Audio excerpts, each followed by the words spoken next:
Je m'appelle Sira Diagne, j'ai 18 ans. Et je suis morte il y a 3 jours. On m'a retrouvée dans ma chambre, allongée sur mon lit en soie, une main posée sur ma dernière lettre. Dans ma gorge, un goût amer. Celui des pilules que j'ai avalées une à une, espérant qu'elles m'emportent loin d'ici, loin de cette maison où mon corps n'était qu'une cage. Mais avant de partir, avant de me taire à jamais, je veux raconter mon histoire. Parce que personne ne m'a jamais écouté. Parce que le silence m'a tué. Je m'appelle Sira Diagne, et aujourd'hui, je vais vous raconter mon histoire. Une histoire que personne n'a voulu entendre de mon vivant. Une histoire qu'on a étouffée sous le poids du silence, du déni et de la peur. J'ai grandi dans une maison parfaite. Une villa immense, lumineuse, remplie de rires et de parfums de fleurs fraîches. Chaque pièce brillait sous l'éclat des lustres dorés, chaque couloir était décoré avec soin. À l'extérieur, un jardin impeccable, une piscine scintillante, des domestiques toujours prêts à exécuter le moindre souhait de mes parents. Mon père, Serigne Diagne, était un homme puissant, respecté. Un homme qui imposait le silence par sa simple présence.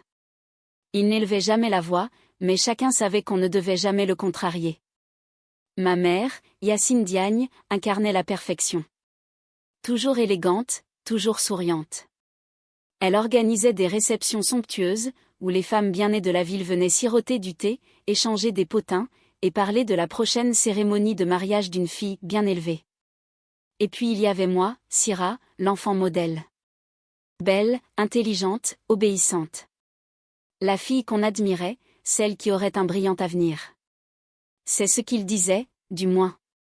Ce qu'ils ne savaient pas, ce qu'ils ont refusé de voir, c'est que derrière ces murs dorés, derrière les apparences, j'étais en train de mourir. Tout a commencé quand j'avais 14 ans. Mon oncle paternel, Babacar, est venu s'installer chez nous. Il était tout ce que ma famille valorisait, un homme pieux, respectable, apprécié de tous.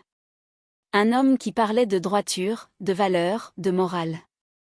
Un homme que tout le monde admirait. Mais la nuit, cet homme entrait dans ma chambre. Je me souviens encore de la première fois. J'étais profondément endormie, bercée par le doux bruit du ventilateur. Puis, un léger grincement a troublé mon sommeil. D'abord discret, presque imperceptible. J'ai ouvert les yeux, et il était là. Debout dans l'obscurité. Immobile. J'ai cru que je rêvais. Mon cœur battait trop fort, trop vite.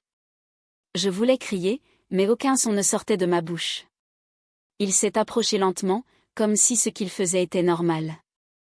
Comme si tout était naturel. Il s'est assis sur le bord du lit.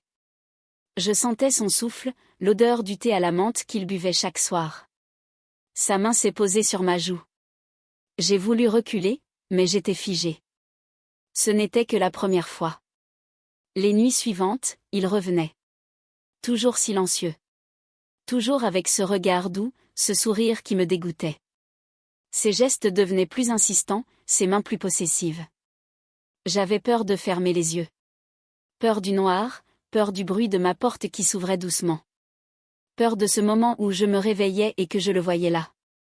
Il me murmurait des choses. Il me disait que j'étais spéciale. Que je devais être sage. Que je devais garder ça entre nous. Que si je parlais, personne ne me croirait. Et je l'ai cru. J'ai cru que ma mère m'aiderait. Un après-midi, alors qu'elle était seule dans le salon, assise sur son fauteuil préféré, un thé fumant devant elle, j'ai pris mon courage à 2 mains. Ma gorge était sèche, mes doigts tremblaient, mais j'ai parlé. Je lui ai tout raconté. Je m'attendais à des larmes, à une étreinte, à des paroles rassurantes. Mais il n'y a eu que le silence. Elle m'a regardé longuement, comme si j'étais un insecte écrasé sur le sol. Puis, d'une voix froide, elle m'a dit que je devais arrêter d'inventer des histoires. Que je devais faire attention à ce que je disais. Que je risquais de causer du tort à notre famille. J'ai senti mon cœur s'effondrer. Elle n'a rien dit de plus. Elle a juste repris sa tasse, a soufflé dessus, et a bu son thé comme si rien ne s'était passé. Comme si je n'avais rien dit. Je me suis levée, et j'ai quitté la pièce. Je crois qu'à cet instant précis, une partie de moi est morte. Aïcha était mon rayon de soleil. Elle était la seule personne qui me faisait rire, la seule qui voyait que quelque chose n'allait pas. Elle insistait toujours. Syrah, tu vas bien? Tu es bizarre ces derniers temps. Tu peux tout me dire, tu le sais, hein? Mais j'avais peur. Et pourtant, un jour, alors qu'on était assise sous un arbre après les cours, je lui ai tout dit. J'ai craqué. Elle a écouté. Elle a pleuré. Elle m'a pris dans ses bras et m'a dit qu'on allait faire quelque chose. Mais moi, je savais que rien ne changerait. Je savais que personne ne me croirait. Je savais que je ne pourrais pas fuir. Quelques semaines après, j'ai tenté encore une fois. J'ai supplié ma mère. Je me suis agenouillée devant elle. J'ai pleuré, je l'ai suppliée. Je lui ai demandé si elle pouvait au moins m'éloigner de lui. Sa réponse? Une gifle. Une gifle brutale qui m'a fait tomber sur le sol. Elle s'est penchée sur moi, m'a attrapé par le bras et a murmuré. Tu crois que la vie est un conte de fées, Syrah? Tu crois qu'on peut tout détruire juste parce qu'on est une enfant capricieuse? Oublie ça. Ça n'est jamais arrivé. Puis elle a tourné les talons. Et c'est ce que j'ai fait. J'ai oublié. J'ai essayé une dernière fois. Mon père était mon dernier espoir. Un soir, après le dîner, alors qu'il lisait le journal dans son bureau, je suis entrée. Il portait un grand boubou bleu, ses lunettes glissaient sur le bout du nez. « Papa, je peux te parler ?» Il a hoché la tête sans lever les yeux. « C'est important. » Il a soupiré, a plié son journal et a croisé les bras. « Je t'écoute. » J'ai pris une grande inspiration. Puis j'ai tout raconté. Chaque nuit. Chaque peur. Chaque silence. Il m'a écouté sans broncher. Puis, calmement, il a dit. Ne salis pas notre famille avec des mensonges pareils. J'ai senti un poids écraser ma poitrine. Papa, je ne mens pas.